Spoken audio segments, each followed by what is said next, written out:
hurdle to climb, and that is the second match with Lucas Sheridan. Lucas Sheridan representing the Army World Class Athlete Program in the fatigue camo-ish singlet in the red trim. Yeah, it looks kind of greenish to me. Yeah. And Hancock in the blue representing Sunkist kids. So first match was 8-0, and the last 4 times they've wrestled in total, it's been all Hancock. 35-0 smashburger. But Sheridan has an excellent headlock. Can he rip one off here against Hancock? It's maybe going to be his only path to victory at this point. Yeah, you have to go big here. Like we said, wrestle a perfect match. There's that headlock. But the whistle blew. I definitely heard the whistle before Sheridan was able to get Hancock to roll over. So good call there to just be one. So Sheridan's got the lead right now. Very, very early in the match, but that's a confidence booster for sure. Absolutely. And the reason I was saying, if he goes out and gets a medal, Hancock right now, we know where he's going to be in the bracket. Number 3 seed has that locked in, has some double unders locked in right now.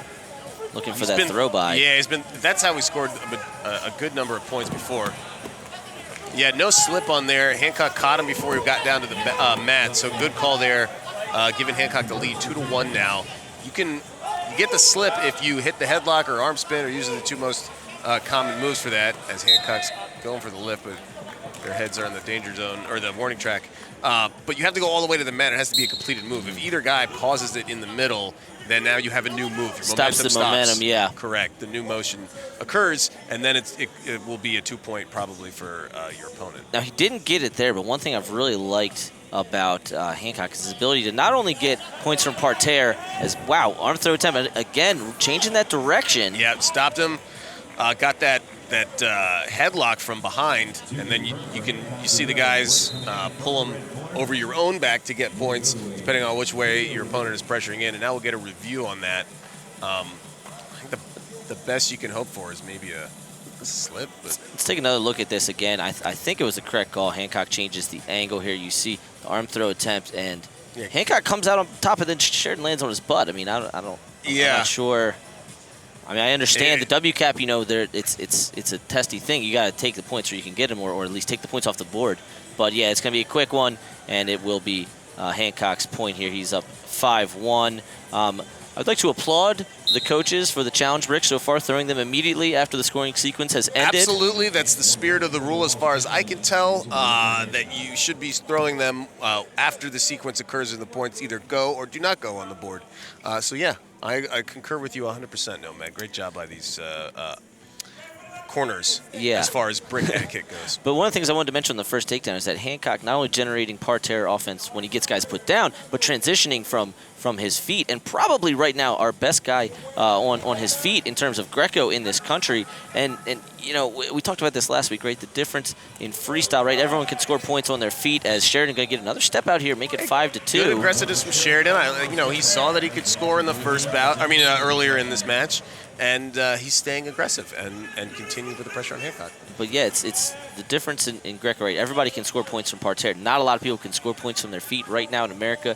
Giangelo Hancock, the best at scoring points from his feet.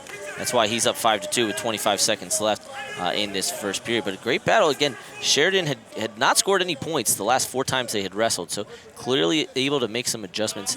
And Sheridan, somebody who, a couple years ago was Hayden Zilmer.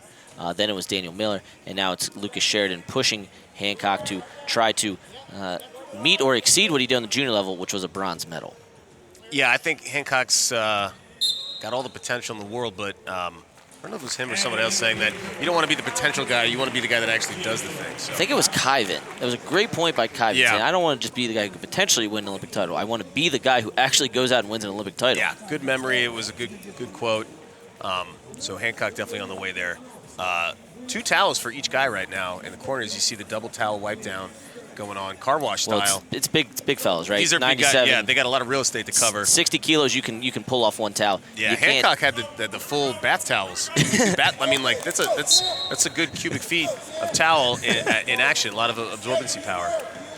We're gonna have to get the stats on that one as we're back to action here. 5-2 lead for Hancock. Again, representing Sunkist kids and also kind of Barbarian, also kind of Adidas, as we're going to get another arm throw attempt by Sheridan. This will be called a slip 15 seconds in. Yeah, how about the black Final X socks on Hancock with the black Adidas looking real sharp. Yeah, I like that. It's a good look there. Because it's all black and white, right? There's no additional colors there. Yeah, sticking to the theme. So remember, folks, this will likely be our last bout of this session. The evening session starts at 6 p.m. Central, and you do need a Flow Pro subscription for that. We are giving this one away for free here on our social media as another slip by Sheridan. Continuing to take risks and go to that arm throw, but Hancock looks very well scouted and very able to stop the arm throw attempts of the WCAP 97 kilo Mr. Sheridan. Yeah, and that's what Sheridan has to do. He doesn't have a ton of easy paths to victory over Hancock. Very few people do. I mean, this is a guy that beat Artur Alexanian, pinned him.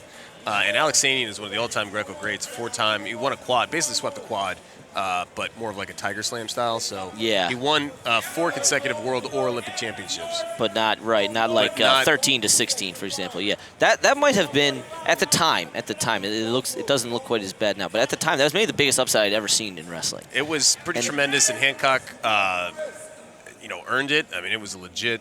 Oh, he tossed him. Yeah, right to his back and squeezed and got the pinfall. So this is a guy that has been doing big things and has more to do. And I don't know if it's that match, but just in general, I've seen a lot more maturity from Hancock. Look, we love Kamal Bey and guys that go for big throws all the time, right, which a lot of our Greco guys do, but sometimes you just got to take the points. And that's what got Hancock in trouble when he was younger. He would try for the 4 when he could have just gotten a 2 on the edge, right? Mm-hmm. So you see him go what he's been doing a lot this two-match series, right? It's just go underhook, throw by, finish on the edge, just get your 2.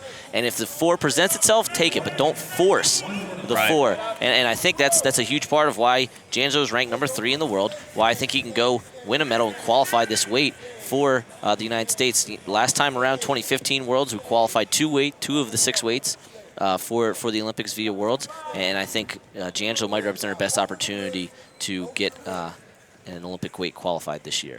Yeah, which would be tremendous. Those bids are very precious, and they don't come easy, especially not on the Greco-Roman level when so many other countries invest in their Greco-Roman programs. It's not just, well, I got a Russian and an Iranian and then maybe a Turkish. Yeah, we got a lot. You have dozens of countries that all have competitive programs that are right there with the U.S. Including the Cuban who beat Hancock in the Pan Am Championships. Hopefully he gets another crack at him at the Pan Am Games. I bet we're going to see him at the Oleg Karayev. Again, that's a ranking series event you can see live on Flow July 26th to 28th. But right now, we'll allow Mr. Hancock to celebrate himself making yet another world team at 97 kilos. He has been the guy in America. He will be representing the United States September 15th and 16th at the World Championships in Nur-Sultan, Kazakhstan. I'm pumped for that. We have 6 more world team members. Tonight we're going to pick the rest of our world team in all 3 styles.